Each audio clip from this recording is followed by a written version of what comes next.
हमारे वरिष्ठ साथी और हमारे साथ काम करने वाले साथी, आप सबों का अभिनंदन है। और सामने हॉल में भी हमारे काफ़ी सीनियर साथी भी बैठे हैं, काफ़ी हमारे मतलब संगीत भी बैठे हैं और काफ़ी जूनियर साथी भी बैठे हैं, लोग काफ़ी बड़े हो गए हैं। तो सबों का अभिनंदन करती हूँ, जिंदाबाद करती हूँ।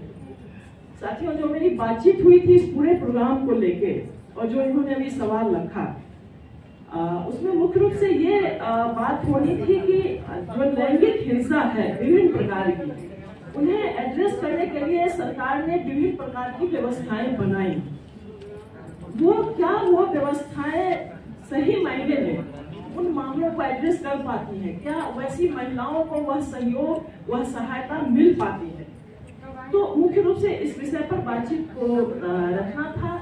मैं बहुत 10 मिनट का समय इन्होंने दिया है, मैं बिल्कुल समय का ध्यान रखते हुए जो जरूरी बातें हैं मैं रखना चाहूंगी कि अगर हम महिलाओं के संदर्भ में बात करें कि क्या व्यवस्थाएं हैं, तो अगर हम देश की आजादी के समय से बात शुरुआत करें तो संविधान में ही जो हमारे मौलिक अधिकार हैं वही सबसे पहले एड्रेस किया जाता है। सिर्फ महिलाओं पे नहीं, जो बाकी अन्य भी प्रकार के भेदभाव हैं सभी को लेकर वहाँ बातचीत है। और महिलाओं को लेकर विशेष रूप से अगर हम आर्टिकल 15 को देखें, हम 51 को देखें, जो 39 को देखें, जहाँ स्पष्ट रूप से सरकार के लिए यह लागू होता है कि वह सकारात्मक भेदभाव करे अगर महिलाओं को वह समानता या न्याय देना चाहती है, या वह देश के नागरिकों के लिए यह कर्तव्य के रूप में लागू करे कि वह महिलाओं के साथ न्याय करे। तो यह संविधान में ही है। लेकिन संविधान के बावजूद जब हम आगे बढ़ते हैं और 70 का दशक आता है तो आप देखेंगे कि उस समय की सरकार ने एक कमेटी बनाई और एक अध्ययन हुआ महिलाओं की स्थिति पर कि देश में अभी महिलाओं की क्या स्थिति है। तो एक रिपोर्ट आई थी समानता की रिपोर्ट, समानता की ओर, और उसने बहुत ही ऐसे महत्वपूर्ण सवालों को उस समय सामने लाया जो आज भी ज्वलंत है। और उसमें सिर्फ एक का मैं उदाहरण देना चाहूंगी जो सबसे ज्वलंत था कि लैंगिक आधार पर बच्चे का चयन, भ्रूण का चयन करके उसे रखना या खत्म कर देना, वो आज भी ज्वलंत समस्या बना हुआ है। 74 में यह रिपोर्ट आई थी और जिसने सरकार को सोचने के लिए बाध्य किया। और फिर आप देखते हैं क्रमशः की 1979 उस समय जब पूरे यूनियन के लेवल पर, विश्व के स्तर पर एक महिलाओं को लेकर कन्वेंशन हुआ था, सीडो के नाम से जाना जाता है, उपस्थित अधिकांश लोग जानते भी होंगे। और उसमें विश्व के स्तर पर यह बातचीत हुई कि वो सभी देश जो अपने को इस कैटेगरी में रखना चाहते हैं कि उनके देश में महिलाओं के साथ किसी भी प्रकार का भेदभाव या हिंसा के खिलाफ उसके उन्मूलन के लिए वो साथ आएंगे और वो अपने देश में इसके लिए कदम उठाएंगे। भारत ने भी इसमें अपनी सहमति दी, भारत ने भी हस्ताक्षर किए। और उसके बाद महिला दशक घोषित हुआ और लगातार उन सारे मुद्दों पर काम किए जाने लगे। विभिन्न प्रकार की योजनाएं बनी, कानून बने, कानून और पॉलिसी पूरी बनी, जिस पर पुष्पेंद्र सर हम लोग को विस्तार से बताएंगे। उन सबके बनने के बाद मैं बिल्कुल जो अभी ताजा जो जरूरत है, मैंने थोड़ा सा इतिहास की कैसे क्रमशः कोशिशें लगातार की गई हैं, लेकिन उन कोशिशों में कहीं ना कहीं नारीवादी दृष्टिकोण की कमी रही है। और उस कमी के कारण जब हम कुछ अच्छी व्यवस्था भी बनाते हैं तो वह व्यवस्था बहुत अच्छे ढंग से लागू नहीं हो पाती है या उसका इस्तेमाल हम नहीं कर पाते हैं। मैं उदाहरण देना चाहूंगी कि पहले से ही महिलाओं के लिए बहुत सारे कानून बने हुए थे। घरेलू हिंसा का कानून बना है, रेप के लिए या छेड़खानी के लिए तरह तरह के कानून बने हुए हैं, सब कुछ था। लेकिन जब निर्भया की घटना घटी और जिस तरीके के सारे मामले उस समय सामने आए तो जस्टिस वर्मा कमेटी ने एक बहुत बड़ा रिकमेंडेशन दिया और उसके अंतर्गत बहुत सारी चीजें फिर से आज के समय के अनुकूल सामने लाई गई। लेकिन क्या वो आज उन पर काम हो रहा है? मैं बस एक एक उदाहरण दूंगी और इन चीजों को समझने के लिए कि जस्टिस वर्मा कमेटी ने एक जो सबसे बड़ी महिलाओं की बाधा है न्याय को प्राप्त करने में, जब उनको कोई कष्ट होता है तो सबसे पहले तो उनके अंदर यह हिम्मत नहीं होती है कि जाके कहीं रिपोर्ट करें, और जब वो हिम्मत करती है तब इतनी अड़चनें सामने आती हैं कि एक FIR करवाना उनके लिए बहुत ही कठिन कार्य के रूप में जाना जाता है। और जस्टिस वर्मा कमेटी ने 0 FIR उसको लागू करने के लिए, सख्ती से लागू करने के लिए कि एक महिला जहां भी अपने को पा सके सक्षम या जहां उसको सहूलियत महसूस हो, जाके अपने संबंधित जो भी उसके मामले हों किसी भी थाने में वह एक 0 FIR करवा सकती है। लेकिन आज सच्चाई ये है कि अभी भी सभी थाने में काम करने वाले लोगों की इस शब्द के प्रति कोई संवेदनशीलता नहीं है। बहुत सारे जगहों में लोगों को जानकारी भी नहीं है। तो व्यवस्था तो बनी कि 0 FIR होगा। मैं थोड़ा सा टोकती हूँ, बहुत सारे लोगों को ये नहीं पता है कि 0 FIR क्या है। एक लाइन बिल्कुल 0 FIR का मतलब ये है कि जैसे हम लोग कभी जब कहीं जाते हैं कहते हैं ये थाना क्षेत्र आपके इसमें नहीं पड़ता है। निर्भया की घटना में आपको याद होगा कि 2 जिप्सी आए, एक ने कहा कि आपके थाना में पड़ता है, एक आपके थाना में पड़ता है, और उस नाम पर जो बहुत देर तक समस्याएं होती हैं, FIR दर्ज नहीं होता है। तो इसमें 0 FIR का मतलब है कि महिला को जहां सहूलियत हो, कोई भी थाना जो उसके सामने सबसे पहले पड़े या वहां जाके वो अपना FIR दर्ज करवा सकती है। अब उस थाने की जिम्मेदारी है कि उसके एड्रेस के हिसाब से, उसकी जरूरत के हिसाब से उसको रेफर करेगा उस थाना को, जो वो सारा काम देखना उस थाने का है कि उसको भेजे और तब फिर वो थाना उस पर काम करे। कई बार हम देखते हैं डोमेस्टिक वायलेंस के मामले में या और भी इस तरह के कि लोकल ये में जिस दबंगों ने पीड़ित किया है, मान लीजिए घर के अंदर या घर के बाहर भी, उन्हीं के खिलाफ अपने पास के थाने में जाने में डर लगता है, क्योंकि कई बार जो थाना के लोग होते हैं वो उनको भी जानते रहते हैं। तो हम कहीं भी जाके करवा सकते हैं। हम दूसरे थाने की जिम्मेदारी है कि उसको सही जगह पर पहुंचाए और इस काम को आगे बढ़ाए। तो 0 FIR का बहुत बड़ा महत्व है महिलाओं को कदम उठाने में, अगर वह किसी भी प्रकार की लैंगिक हिंसा से पीड़ित। लेकिन आज भी ना तो इसकी जानकारी है, आम लोगों को तो नहीं ही है, जिनको करना है उनको भी इसकी पूरी जानकारी नहीं है। आज भी वैसे ही टालमटोल होता है। तो ये एक बहुत बड़ा गैप है। दूसरे, इसी घटना के बाद उस मेरा कमेटी ने रिकमेंडेशन दिया था 1 स्टॉप क्राइसिस सेंटर की। बहुत खुशी की बात है कि उससे जुड़े 2 लोग यहाँ बैठे हुए, लेकिन बहुत दुख के साथ मैं उसके बारे में बताने जा रही हूँ कि उस मेरा कमेटी ने कहा था कि कम से कम 4 कैरेक्टर होना चाहिए 1 स्टॉप क्राइसिस सेंटर का। सबसे पहले कि वह एक ऐसी जगह पर हो जहाँ आते के साथ उस महिला को चिकित्सा उपलब्ध हो सके, यानी कि किसी न किसी हॉस्पिटल के परिसर में या उसके नजदीक से नजदीक तक वो होना चाहिए। दूसरे, जब भी हिंसा से कोई महिला पीड़ित होती है तो वह जब तकलीफ में होती है, सबसे पहले उसके मानसिक संतुलन को बनाए रखने की जरूरत है कि क्या वो सही गलत है वो कदम उठा सके। तो एक काउंसलर या परामर्शदाता की उसको सख्त जरूरत होती है। उसके बाद उसको जरूरत होती है कि जो पूरी कार्रवाई है उस कार्रवाई को करने में मदद होनी चाहिए कि क्या करना चाहिए, क्या कदम उठाना है। तो उसमें एक जो पुलिस का सारा मामला है उसको देखने के लिए जो थाना से संबंधित लोगों की उपस्थिति वहाँ होनी चाहिए। और आखिरी में है कि न्याय, कि उसे न्याय मिलना चाहिए। तो जो वकील होते हैं, उस तरह के जो न्यायिक सुझाव देने वाले लोग होते हैं, लीगल एडवाइजर, वो वहाँ उपलब्ध होने चाहिए। तो कम से कम ये 4 लोगों की उपस्थिति 1 स्टॉप क्राइसिस सेंटर में होना चाहिए। दुर्भाग्य से हमारे बिहार में इसकी बहुत कोशिश की गई। मैं थोड़ा बिहार के संदर्भ में बात रखूं, क्योंकि देश में थोड़े अलग अलग तरीके से सब जगह चल रहा है। हमारे बिहार में 2008 से हेल्पलाइन की व्यवस्था चल रही है। हेल्पलाइन कलेक्ट्रेट से जुड़ा हुआ था, वहाँ काउंसिलर बैठती थी और महिलाएं अपनी समस्या लेके जाती थी और वो उन्हें रेफर करती थी जो जहाँ जाने लायक समस्या थी, उतने तक ही वह व्यवस्था थी। और जब 1 स्टॉप क्राइसिस सेंटर की बात आई तो हमारे यहाँ की सरकार ने क्या किया, उसी को क्या कहें अपग्रेड कर दिया और उसका नाम अधिकांश जगह कर दिया सखी 1 स्टॉप क्राइसिस सेंटर। वो बना है कहाँ, कलेक्ट्रेट में बना है। मैंने अभी तक जितने जिलों में मैं गई हूँ और मैंने देखा है, कलेक्ट्रेट जहाँ की शाम में 4 बजे के बाद से ही शांति की शुरुआत हो जाती है। मैं ऐसे ऐसे जगह गई हूँ, ऐसे ऐसे जिलों में गई हूँ कि शाम के बाद अकेले हम लोग को भी वहाँ घबराहट होती है। इस तरह का माहौल है। वहाँ हमने क्या किया, उसी हेल्पलाइन को जो हमने ऑफिस दे रखा था एक कमरे का, वहीं एक कमरा ठहरने के लिए जो पीड़ित महिला है उसके लिए भी बना दिया। और अब वहाँ सोचिए, सबसे पहले वहाँ जब एक महिला पीड़ित महिला पहुंचेगी तो उसको चिकित्सा का व्यवस्था तो संभव नहीं। दूसरे, वहाँ जो काम करने वाले लोग हैं, अगर वहाँ कोई महिला कर्मी है, स्वाभाविक है जो परामर्शदाता होंगी वो महिला कर्मी होंगी, उस सब 5 बजे के बाद वहाँ कोई नहीं मिलेगा। 1 स्टॉप का मतलब था कि वह हॉस्पिटल के पास हो, कोई भी पीड़ित महिला वहाँ पहुंचे तो इमीडिएट हो सकता है डोमेस्टिक वायलेंस में उसको ऐसी मार पड़ी हो कि उसको तुरंत चिकित्सा की जरूरत हो।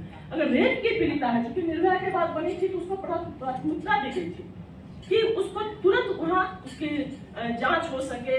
उसमें भी था नियम कि 2 फिंगर ये नहीं हो कि जो नया सिस्टम आया है उसकी व्यवस्था वहाँ रहनी चाहिए। ये सारी चीजों की चर्चा उसका महिला कमेटी ने काफी विस्तार से की है, लेकिन इनमें से कोई भी चीज आज कोई पीड़ित महिला हमारे सखी वन स्टॉप में जाके रात में नहीं रह सकती है। तो व्यवस्था तो इतनी अच्छी बनी है, लेकिन उस व्यवस्था का क्या हम उपयोग कर पा रहे हैं? जबकि निर्भया फंड के नाम पर फंड की भी कोई कमी नहीं रही है। उन फंड हमारे यहाँ जो होता रहा है कि फंडों को डाइवर्ट करने के, तो बार बार हम लोगों ने ये भी कहा था कि इस तरह के फंड खर्च हो नहीं हो, लेकिन उसी के लिए रखे जाने चाहिए। और खर्च इसलिए नहीं होते हैं, जो मैंने पहले कहा कि पूरी व्यवस्था तो बनती है लेकिन नारीवादी दृष्टिकोण से नहीं बनती है कि एक महिला की पहुंच कैसे बनेगी, वो कैसे एक्सेस करेगी। ये हम सोच ही नहीं पाते हैं कि जब एक पीड़ित महिला, चाहे वह घर से हो या समाज के किसी मामले से हो, वो वहां तक पहुंचने की हिम्मत जुटाना। अगर उसको शरीर में तकलीफ है, आप देखिए कि पूरा बना हुआ है, जाएगा डॉक्टर के, नहीं ये तो पुलिस का मामला है, पहले रिपोर्ट करवाइए तब आपकी जांच होगी। जब भी किसी हॉस्पिटल में जाने पर, जो जस्टिस वर्मा कमेटी थी उसमें स्पष्ट दिया गया है कि कोई भी अस्पताल, यहाँ तक कि प्राइवेट अस्पताल को भी, तो वह नानुकुल नहीं कर सकता है। अगर कोई पीड़ित महिला वहां पहुंचती है तो वह पुलिस के नाम पर, पुलिस केस के नाम पर रोकते हुए इलाज को करने में देरी नहीं कर सकता है, और अगर करता है तो उसके ऊपर कार्रवाई होनी चाहिए। मुझे नहीं लगता है कि इस बात की कभी कहीं चर्चा भी होती है। इसी तरह अगर कोई पुलिस अधिकारी, वर्मा कमेटी के पूरे रिकमेंडेशन में दिया है कि आपकी, अगर आप अपनी ड्यूटी नहीं पूरी करते हैं तो आपके ऊपर भी कार्रवाई होगी। कि अगर एक महिला पहुंचती है, वह चाहती है कि मेरा केस दर्ज हो, मुझे यह सहयोग मिले, और अगर आप नहीं दे पाते हैं, आप उसे अपने थाना से निकाल देते हैं या वहाँ किसी तरह का जो व्यवहार होता है, तो आपको कर्तव्यच्युत माना जाएगा और आपके ऊपर भी कार्रवाई होगी। तो सवाल है कि व्यवस्था तो उसी सरकार ने बनाई है, लेकिन वही सरकार जब उसका प्रैक्टिकल करती है, सैद्धांतिक रूप से, तो शानदार चीज बन जाती है। अब जब इन दोनों कमेटियों के रिकमेंडेशन को देखेंगे, सरकार ने ही तो किया है, तो बहुत ही शानदार चीजें हैं। लेकिन जब उसका प्रैक्टिकल होता है तो हम उसको सही तरीके से, एक महिला, उस महिलाओं की जो पूरी स्थिति है समाज में, उस दृष्टिकोण से वो कैसे पहुंच सकेगी, कैसे एक्सेस कर पाएगी, वो सोच अभी तक नहीं बनी है। ये सबसे बड़ा चैलेंज है। इसको हेल्पलाइन की जब बात आई थी, अब वहां भी 2 महिलाएं ही बैठ रही हैं। उनके हिसाब से न वहां बजट है, न आने जाने की व्यवस्था है। मैं व्यक्तिगत अनुभव से बताऊं कि एक नाबालिग बच्ची रेप पीड़िता थी, ब्लीडिंग हो रहा है, लेके हम जो साथी पहुंच रहे हैं मदद के लिए, वहाँ कोई गाड़ी नहीं है जो उसको हॉस्पिटल तक ले जाए। आप हॉस्पिटल से 7 किलोमीटर दूर में आपका हेल्पलाइन है, वहाँ जाने पर कोई आम आदमी लेके जाएगा तो फिर वही सारा मामला आएगा जो मैंने कहा कि कौन है, क्या है, हिसाब देते देते जो मदद करने वाला है भाग खड़ा होगा। तो जो सिस्टम है उसको अगर हम सही तरीके से लागू नहीं करते हैं तो व्यवस्थाएं बनी हुई हैं, कागज पर बहुत ही शानदार लाजवाब व्यवस्थाएं हैं, उनको प्रैक्टिकली कैसे जमीन पर लाया जाए उसको सोचना बहुत जरूरी है। इसके लिए सरकार के लोगों के साथ बातचीत होनी चाहिए। वो हम कैसे तय कर सकते हैं, क्रिया के साथ ही बैठे हैं, इस कार्यक्रम को आगे वो कैसे ले जाना चाहते हैं। उन्होंने कुछ मांग पत्र भी तैयार किया है। मुझे लगता है कि इन मुद्दों पर बातचीत सरकार के साथ आमने सामने एक बार जरूर होनी चाहिए। इसी तरह मैं दूसरे अंदाज में, ठीक है वो लैंगिक हिंसा का मामला नहीं है, लेकिन लैंगिक हिंसा होती तो तभी है चूंकि समानता नहीं है, चूंकि समाज में अभी भी गैर बराबरी है। पंचायत के में महिलाओं को आरक्षण दिया गया, तो हमने आरक्षण दिया, महिलाएं जीत के तो आ गए। नौकरियों में हमने महिलाओं को आरक्षण दिया, महिलाएं पदों पर आ तो गई, लेकिन अभी भी कार्यस्थल पर उनके लिए जो माहौल होना चाहिए समाज में उनको उस रूप से स्वीकार नहीं है। और इसलिए जब वो आती है काम करने तो वो अपना बेहतर प्रदर्शन नहीं कर पाती है। कानून कार्यस्थल पर यौनिक हिंसा को लेके या अच्छे माहौल के लिए जो कानून बने हैं उसकी भी अभी जो कोर्ट ने फाइनली कहा है कि करना ही होगा। हम लोग कब से एक्शन सर बैठे हुए हैं कि 97 में जब विशाखा गाइडलाइन की बात आई थी उस जमाने से इसको लागू करने की लड़ाई लड़ रहे हैं। आज जाके जब कोर्ट ने हंगामा किया है तब जाके सभी विभागों में आईसी बन रहा है। एलसी की तो चर्चा ही नहीं होती कि जो असंगठित क्षेत्र में काम करने वाली महिलाएं हैं वो कहां जाएंगी जब उनके साथ कार्यस्थल पर किसी भी प्रकार की हिंसा होती है तो। और उसके बारे में तो बहुत सारी जानकारियां अभी हम में से भी बहुत लोगों को नहीं है कि कैसे प्रखंड स्तर पर, क्योंकि माना जाता है वो जिला स्तर पर होता है, तो प्रखंड में कैसे उनके नोडल होंगे, महिलाएं पंचायतों से उनको कैसे जोड़ा जा सकता है, उसके लिए भी कोई बजट होता है। इन सब के बारे में जानकारियों का भी बहुत ज्यादा अभाव है। तो जो कानून बने भी हैं, सुबह सालसा की मैडम बोल रही थी विधिक प्राधिकार सेवा, वो महिलाओं के लिए या जो गरीब है, दलित है, उनके लिए जो क्या कहें निःशुल्क सेवा की बात है या जो कानूनी जानकारी फैलाने की बात है, जिस तरीके से जिले में होना चाहिए, पंचायत में नियमित रूप से ग्राम सभा हो, उसमें जाके इस तरह की सूचनाएं मिले लोगों को, तो इस तरह का कोई ड्राइव नहीं चलता है। जो अभियान हम कहें कि कोई सरकार की तरफ से ऐसा अभियान चले कि सच में लोगों तक जानकारियां पहुंचे, तो चीजें तो हैं लेकिन वो कागज पर हैं। जो मैंने पंचायत की बात कही, मैंने इसलिए कहा बहुत सारे लोग अभी भी कहते हैं क्या मैडम आप लड़ती रहती हैं, मैं अभी भी तो मुखिया पति ही काम करता है। भाई वो तब तक काम करेगा जब तक आप महिलाओं को अपने पैरों पर खड़े होने की व्यवस्था नहीं देंगे। उन्हें अगर ब्लॉक आना है तो बचपन से अब जाके हमारे बाद की जनरेशन की बेटियों को भाई साइकिल योजना निश्चित रूप से उसने क्रांतिकारी कदम मैं मानती हूँ, क्योंकि लड़कियों ने यहाँ से गतिशीलता जो महिलाओं को सबसे ज्यादा प्रतिबंधित करती है, तो कहीं भी आना जाना हो तो अकेले नहीं जा सकती है, तो या कोई भी ऐसी सवारी जो उसके हाथ में हो, ये प्रचलन नहीं था हम लोगों के भी बड़े होने तक। तो अब कम से कम साइकिल चलाती है तो स्कूटी भी चला ही ले। तो हमारी जो महिलाएं जो मुखिया बनी है वो साइकिल वाले समय की नहीं है या जो अन्य पदों पर है, तो वो तो पति और बेटे के ही मोटरसाइकिल पर जाएंगी ब्लॉक। तो जिसके हाथ में रहेगा ड्राइविंग सीट तो उसका तो कमांड रहेगा ना भाई। तो क्या आपने ऐसी सार्वजनिक परिवहन की व्यवस्था की है? क्या कोई ऐसा बस है जो पंचायतों से ब्लॉक तक जाता है जिसमें महिलाएं उठे अपना बैग संभाले बस में बैठे और जाए मीटिंग में? तो जब तक हम किसी की मदद लेंगे तो वो तो अपना हिस्सा मांगेगा, वो तो अपना ओनरशिप नहीं छोड़ेगा। हमने पढ़ाया नहीं, सीधे चौके से उठा के उनको वहां रख दिया, तो ट्रेनिंग लेने में तो समय लगेगा। तो एक तो पंचायती राज के साथ ही दुनिया भर का प्रॉब्लम है। जो पुरुष मुखिया है वो भी बहुत आनंदित स्थिति में नहीं है क्योंकि उनको भी प्रॉपर ट्रेनिंग नहीं है। तो महिलाओं के लिए तो और भी वो दूर की चीज है। तो मेरा ये कहना है, अभी ट्रैफिक में देखिए, ट्रैफिक पुलिस में महिला को हम लोगों ने जगह दिया, दिन भर खड़ा रहना है। अगर वो पीरियड की स्थिति में है तो दिन भर खड़ा रहना उनके लिए वो कितना कठिन कार्य हो सकता है। क्या हमने आसपास उनके लिए शौचालयों की व्यवस्था की है या इस तरह की कुछ और चीज? तो सवाल एक ये है कि हमने व्यवस्था हम करते हैं व्यवस्था, लेकिन उनको अभी भी महिलाओं के दृष्टिकोण से नहीं देखते हैं। बहुत खुशी हुई है कि सरकार ने अभी पालना घरों को लेकर थोड़ी चर्चा बढ़ी है, लेकिन वो एक दो पालना घरों से या विभागों में एक दो पालना घरों से काम नहीं चलेगा। असंगठित क्षेत्र में काम करने वाली हजारों हजार महिलाएं हैं। मनरेगा में पालना घर की बात आज से सालों पहले कही गई, क्या पालना घर बना? क्या हमारी वैसी महिलाएं अपने बच्चों को सुरक्षित रख के काम करने की स्थिति में हैं?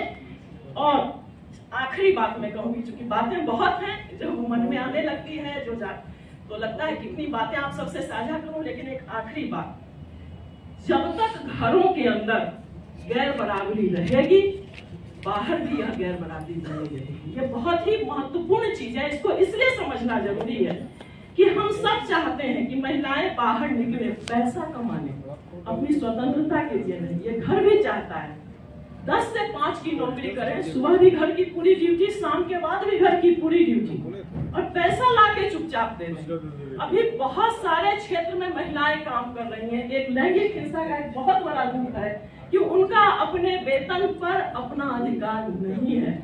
मैंने ऐसे केस डील किए हैं कि 1000 रुपया अपने वेतन का अगर उसने अपने ऊपर खर्च कर दिया तो डोमेस्टिक वायलेंस की शिकार हुई है।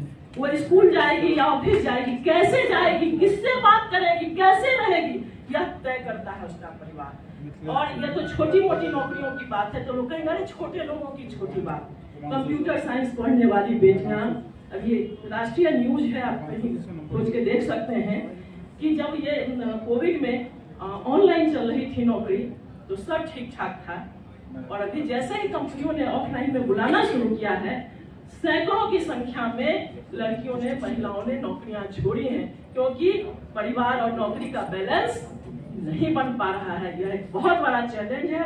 तो परिवार भी और समाज भी जब तक इस पूरे माहौल में साथ नहीं देगा, राज्य के साथ जो स्टेट है, स्टेट ने जो ये पूरी व्यवस्थाएं बनाई हैं, ये समन्वय जब तक नहीं होगा परिवार, समाज का, राज्य के साथ, तब तक ये सारी व्यवस्थाएं अधूरी रहेंगी।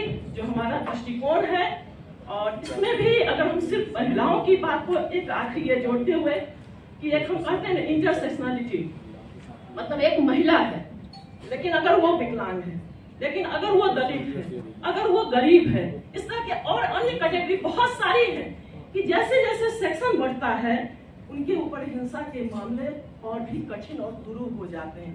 ST एक्ट में जो दलित महिलाओं ने, जितना भी महिलाओं के लिए कोई कानून बनता है तुरंत हंगामा शुरू हो जाता है कि दुरुपयोग हो रहा है कानून का।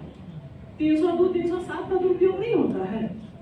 कौन ऐसा कानून है जिसका दुरुपयोग नहीं होता है? लेकिन महिलाओं के लिए जो कानून इतनी मेहनत से संघर्ष करके, शौक से कोई कानून नहीं बनाया सर, बहुत संघर्ष के बाद हमारी पूर्वज महिलाओं ने या जो भी सामाजिक कार्यकर्ता थे उनकी लड़ाई के बाद बना। जैसे ही अमल में आना शुरू होता है और कुछ ही चंद लोगों की गलतियों को बहाना लेके उस पर तुरंत यह जो एक आरोप शुरू आता है, मुझे लगता है इस विषय पर भी बातचीत करने की और आगे जाने की जरूरत है। शुक्रिया।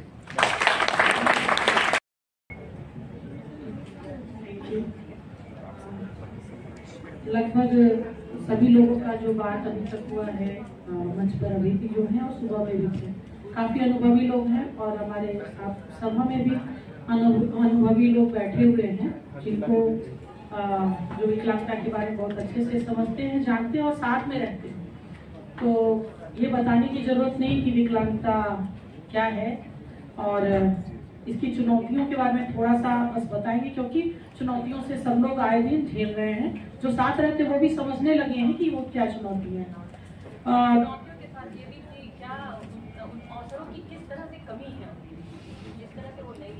और खास करके हम महिलाओं के मुद्दे पे बताना चाहेंगे कि भेदभाव, क्योंकि हमें बताया गया था भेदभाव और उनके साथ जो हिंसा होता है, हम उस पर थोड़ा ज्यादा प्रकाश डालेंगे। बाकी कानूनों में हर चीज है, चाहे वो महिला अधिकार कानून हो, चाहे विकलांगता का अधिकार कानून हो, जो भी हो, सब में हर जगह मेंशन है।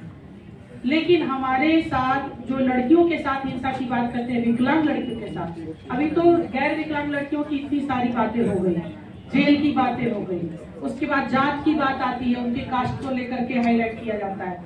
अब आप विकलांगता पे जब आते हैं तो आप समझ जाइए सबसे नीचे चले गए, उसकी तो बात ही नहीं कर पाते हैं कि हमारे साथ दो ही चीज होता है, एक पीड़ादायक, एक पीड़ित। ठीक है, वो पीड़ादायक कौन है?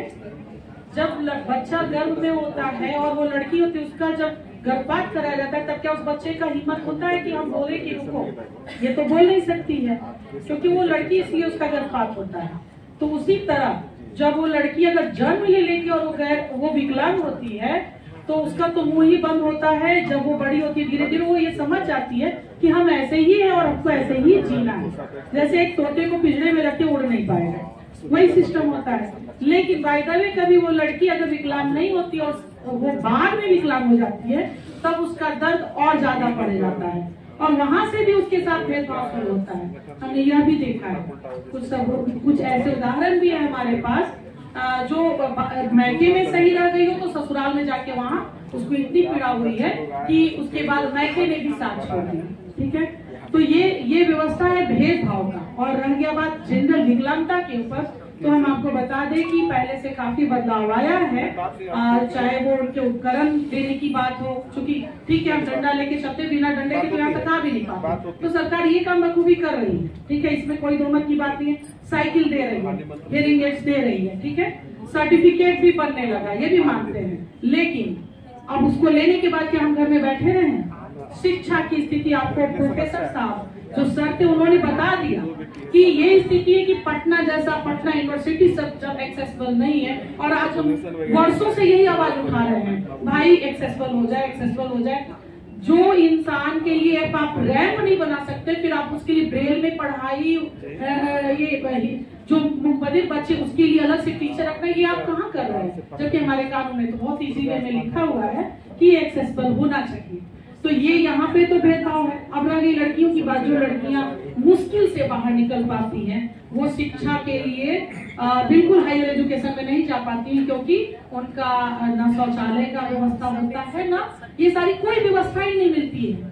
आपको हम वक्त कम होने के कारण कुछ गिने चुने चीज बताएंगे। वन स्टॉप क्राइसिस सेंटर की बात चल रही थी, घर की पीड़ा की बात तो हम करें, ससुराल की बात भी हम बाद में एक लाइन में बताएंगे, जो मेरे पास उदाहरण था।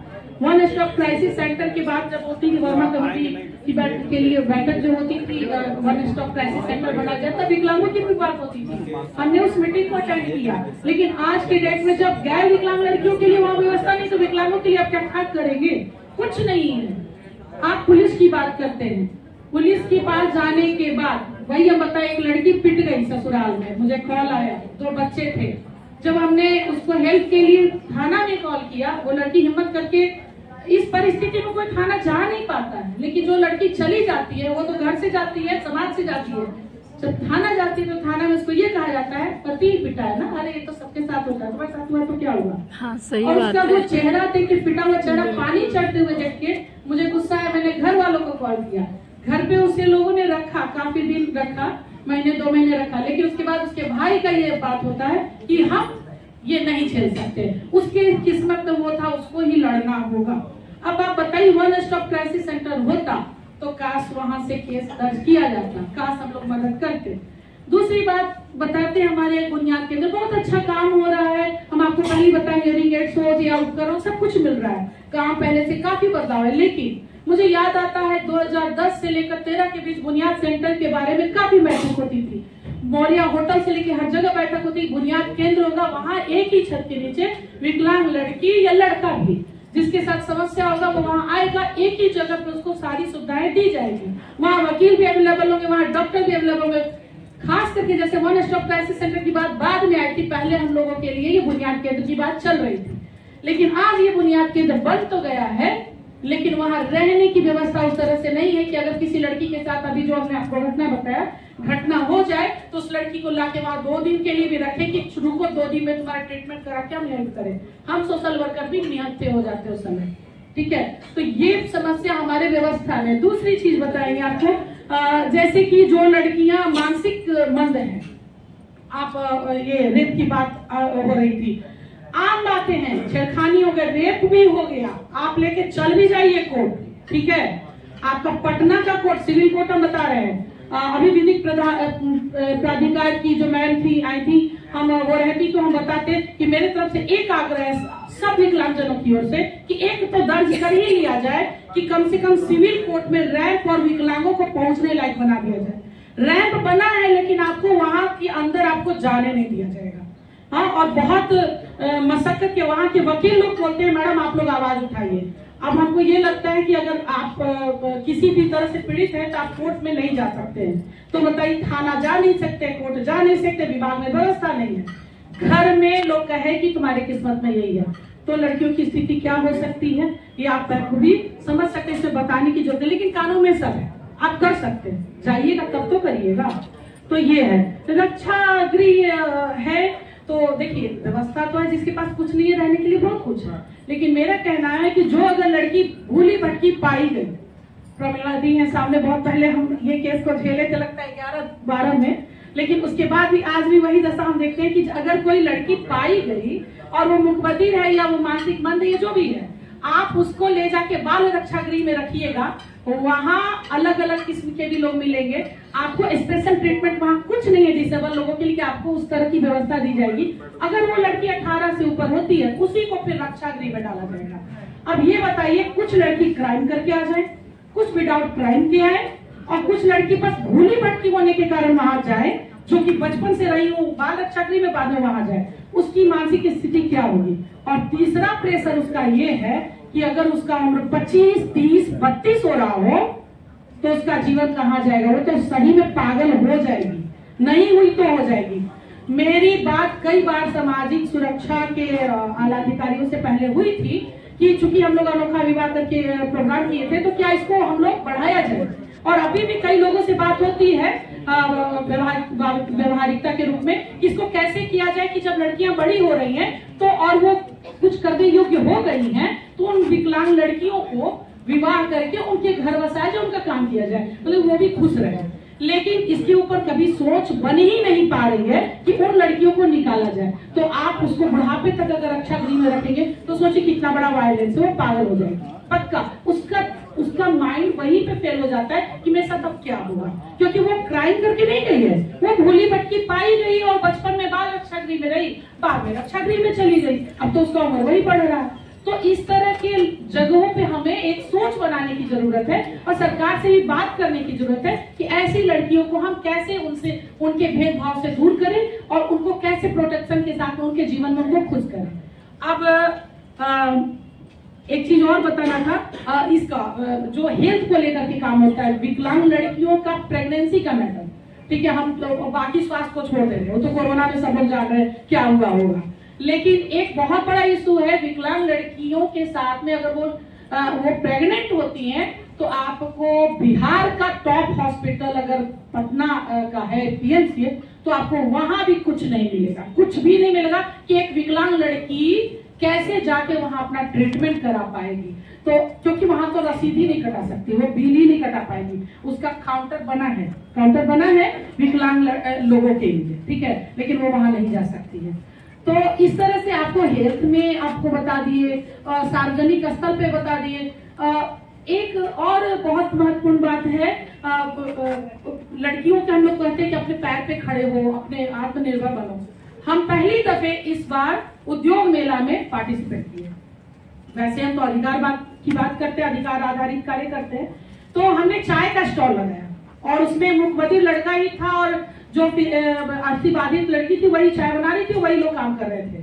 एक बात शुरू हुई तो लोग हंसी आया, क्योंकि मुख्यमंत्री लड़का था, चाय पढ़ा नहीं था, चाय कैसे बेचेगा, लेकिन उसके हाथ में लिख के हमने वो ट्रिक अपनाया, काफी सफल रहा, लड़का एक्टिव था, हो गया। लेकिन बहुत दुख की बात है, बिहार दिवस जैसे अवसर पे, बिहार दिवस जैसे मेले में अपने विभाग, समाज कल्याण विभाग का भी होता है, महिला CWC का होता है, महिला विकास निगम का होता है, सब जगह होता है स्टॉल। लेकिन ये बताइए कि एक विकलांग लड़की अगर स्टॉल लेती है या लड़का भी जो भी, क्या उसके लिए शौचालय की व्यवस्था होती है? शौचालय बहुत लाइन से लगा था, लेकिन हमने खुद शौचालय के चलते हमको घर जाना पड़ा, ये स्थिति हुई। तो आप समझिए नेचर कॉल को भी रोक के रखिए, तो आप तो नहीं बैठ सकते उद्योग मेला में, ये तो आपके साथ। हमने ये महसूस किया अपनी उस दोस्त को कि वो व्हील चेयर पे रहकर कैसे इतना मेला अटेंड करती होगी। हमने तो पहली बार वो मेला अटेंड किया, मैंने मेला में अपना पार्टिसिपेट किया, लेकिन मुझे लगा कि कैसे वो सुबह से रात तक नेचर कॉल को रोक के रखेगी और कैसे वो जाएगी ये स्टॉल को लगाएगी। तो हमें लगा कि ये ऐसे ऐसे कारणों से हम जैसे लोग, विकलांग लोग जो चाह भी पाते हैं वो कुछ नहीं कर पाते हैं। तो चूंकि समय कम है, बहुत सारे लोग हैं बोलने वाले और भी, तो बस धन्यवाद, बहुत बहुत शुक्रिया जी। कैसे दिव्यांग जनों से अवसर उनके हाथ से छिन जाते हैं, वो चाह के भी सक्षम होते हुए भी, काम करने में सक्षम होते हुए भी वो काम नहीं कर पाते।